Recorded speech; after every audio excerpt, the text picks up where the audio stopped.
Bonjour. Alors je ne sais pas si vous aurez remarqué, mais nous sommes dans une période pour le moins contradictoire. L'écologie est partout, dans les programmes politiques, dans les manuels scolaires, dans le business plan des entreprises, dans les médias, même dans les publicités. Et pourtant la situation n'a jamais été aussi préoccupante. Le climat se réchauffe, la biodiversité s'effondre, les océans sont dans un état pitoyable, les ressources s'épuisent, et tous les voyants n'augurent absolument rien de bon pour les années et les décennies à venir. Comment en est-on arrivé à ce paradoxe? Qu'est-ce qui explique cette situation contradictoire? Alors il y a de nombreux facteurs qui l'expliquent. Certains facteurs qui sont liés à la nature de notre système économique. D'autres évoquent notre système politique. La démocratie serait peut-être inadéquate pour résoudre l'urgence climatique. D'aucuns évoquent également le fonctionnement de notre cerveau. L'espèce humaine serait incapable de s'auto-limiter et de vivre en équilibre avec les équilibres environnementaux. Ici, moi, je voudrais poser la question, est-ce que l'écologie politique n'a-t-elle pas une responsabilité dans cette situation? Alors, vous pensez bien que si je pose la question, c'est que je le pense. Et pour développer mon argumentation, j'aimerais partager avec vous 4 reproches que je ferai à l'écologie politique, cette écologie que je côtoie depuis maintenant une vingtaine d'années, à travers mes cours, puisque j'enseigne la géographie à des lycéens, à travers l'écriture, parce que je collabore à un blog et j'écris quelques livres, à travers des débats également aussi, ou des interventions comme celle-ci. Alors, le premier reproche que j'adresserais à cette écologie politique dominante, ce serait premièrement un manque de courage politique. Alors qu'est-ce que j'entends par là? Quand on lit la majorité des rapports, en particulier les rapports scientifiques, sur toutes les questions écologiques au sens large, on voit une focalisation sur les constats, sur les conséquences, et beaucoup moins sur les causes et les responsables.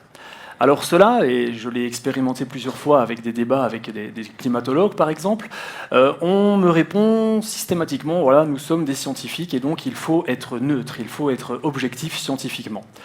Mais quand on y réfléchit, est-ce vraiment manquer d'objectivité de considérer que notre système économique, appelons-le le capitalisme, est la cause majeure des déséquilibres écologiques de notre planète? Ça a été prouvé maintes et maintes fois par différents auteurs. Est-ce que c'est manquer d'objectivité scientifique quand on évoque le poids, la responsabilité des principales multinationales, en particulier pétrolières, minières, gazières, etc., dans la catastrophe climatique que nous traversons? Est-ce manquer d'objectivité de simplement admettre que la nature profonde de notre système économique, qui est de produire toujours plus, consommer toujours plus, transporter toujours plus de choses, est fondamentalement incompatible avec les conclusions de l'ensemble des rapports scientifiques qui nous disent, explicitement ou implicitement, qu'il faut produire moins, consommer moins et transporter moins.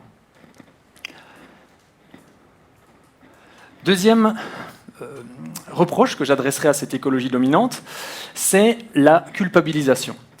On vous a certainement, par les médias, par les différentes associations, invité à changer vos comportements individuels.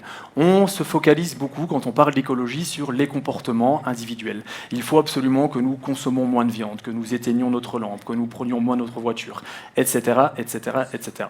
Alors évidemment, ces gestes sont encouragés, je pense que tout le monde sera d'accord ici, mais viendrait-il à l'idée, dans quelqu'un dans cette salle, de vider une piscine avec une cuillère? Pourtant, c'est de ce sens de proportion, c'est dans ce sens de proportion, dans cette proportion que nous sommes quand on parle de gestes individuels. Et d'ailleurs, l'association, un bureau d'études français qui s'appelle Carbone 4, a chiffré l'importance de ces comportements individuels et a imaginé que si l'ensemble des Français adoptaient un comportement vertueux écologiquement, seul un quart du chemin à parcourir serait fait. Et donc les 3/4 restants dépendent de politiques beaucoup plus larges et de changements qui dépassent l'individu. Mais plus grave encore, cette focalisation sur les gestes individuels, elle occulte le fait que nombre de ces gestes dépendent in fine de politiques beaucoup plus larges, qui nous dépassent également en tant qu'individus. Comment moins prendre sa voiture quand, depuis 50 ans, l'aménagement du territoire, que ce soit en Belgique, en France ou dans la plupart des pays, est totalement organisé en fonction de cette automobile? c'est-à-dire où on a ce qu'on appelle un zonage urbain, dans lequel chaque fonction du quotidien se situe dans un territoire différent, ce qui nous contraint à parcourir des dizaines, voire des centaines de kilomètres par jour. Quand il y en a une centralisation de l'emploi dans les villes, quand on a promu pendant des dizaines d'années un étalement urbain via des lotissements individuels, quand on désinvestit, encore aujourd'hui, dans les transports publics, via la fermeture de gares, via la fermeture de petites lignes, etc., etc.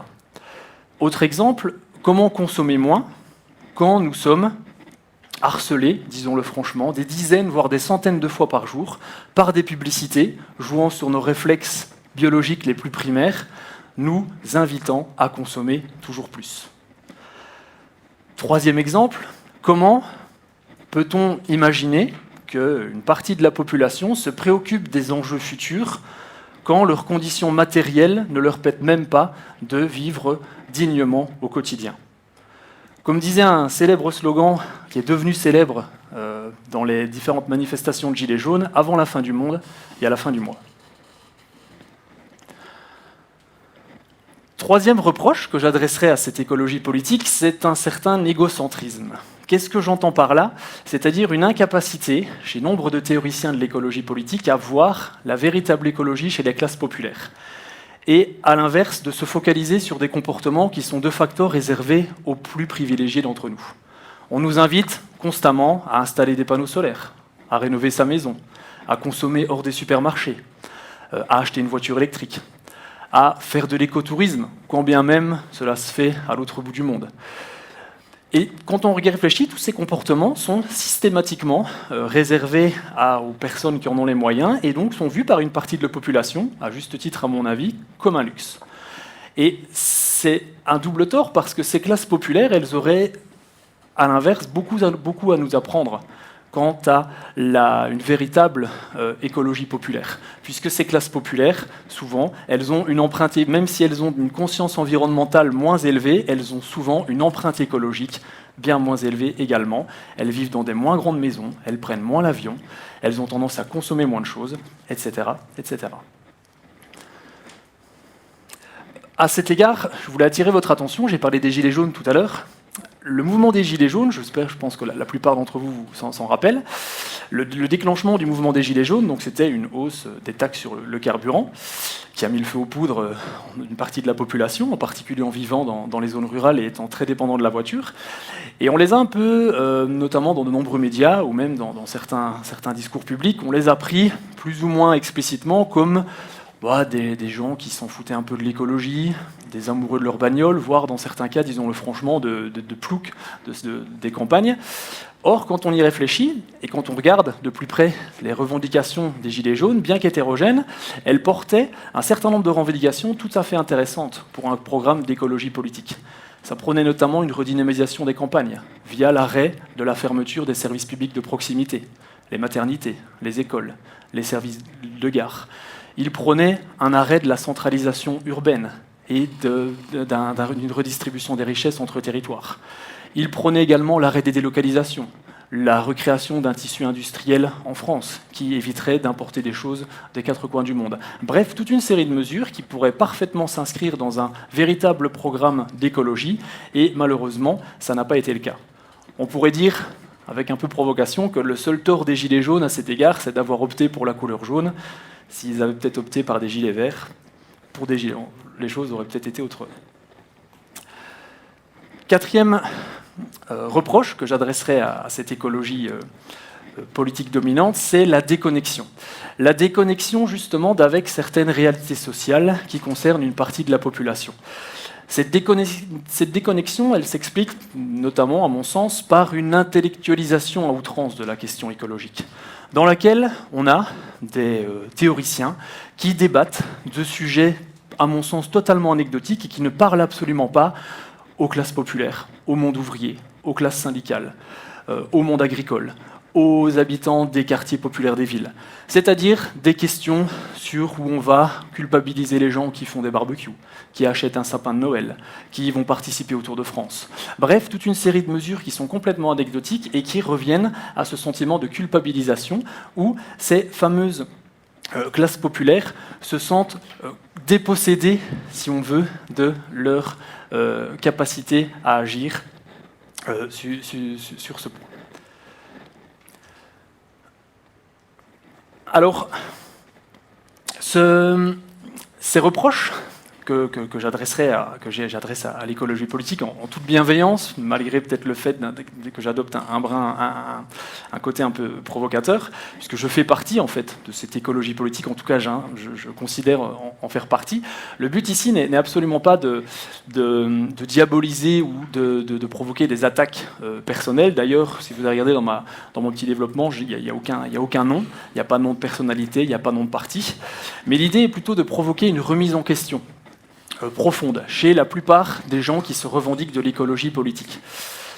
La journaliste Naomi Klein a affirmé que le changement social survient quand la frontière s'estompe entre le monde militant et le reste de la population. Si l'on veut parvenir à ça, il faut absolument que les tenants d'une écologie politique parviennent à un projet d'écologie populaire, j'ai essayé de vous le démontrer, et également d'écologie sociale.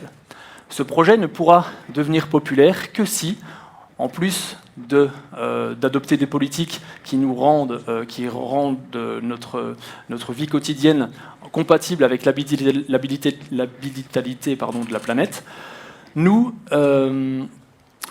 contribuons également à une amélioration concrète des conditions matérielles dans lesquelles vit une population. Ce projet, il n'est pas que théorique, et il peut s'appuyer sur différents piliers que vous connaissez tous, et ces piliers nécessitent des politiques qui sont relativement faciles à mettre en œuvre, comme le développement de services publics de qualité, non seulement l'éducation, la santé, mais également le logement, les transports, l'énergie, la finance. Ce programme politique il pourrait s'appuyer également par une réduction massive du temps de travail, puisqu'on sait qu'une majorité des gens, c'est un luxe également de s'impliquer dans sa localité, de s'impliquer écologiquement, de faire ses courses dans des magasins de proximité. On sait que c'est des choses qui sont réservées aux gens qui ont le temps. On pourrait également, et on devrait également, envisager des politiques donc, qui sont à la fois écologiques et sociales, c'est-à-dire qui visent à tout prix, en priorité, à une redistribution des richesses. On peut prendre comme exemple des politiques de taxation progressive qui feraient que l'ensemble de la population ne payerait pas le mètre cube d'eau le même prix en fonction de celui qui utilise ces mètres cubes d'eau pour se laver et pour ses besoins quotidiens et une autre personne qui utiliserait ces mètres cubes d'eau pour remplir sa piscine. Bref, toute une série de mesures qui ont déjà été élaborées ailleurs mais qui sont vraiment fondamentales. Comme je l'ai dit tout à l'heure, si on veut produire moins, consommer moins, il faudra inévitablement partager plus. C'est pour ça que la redistribution des richesses doit être au cœur d'un projet d'écologie politique si l'on veut que ce projet soit social. Et je terminerai par une citation d'un militant écologiste brésilien qui a été malheureusement assassiné pour ses convictions dans les années 80, qui s'appelait Chico Mendes, et qui affirmait « L'écologie sans lutte des classes, ce n'est pas de l'écologie, c'est du jardinage ». Je vous remercie.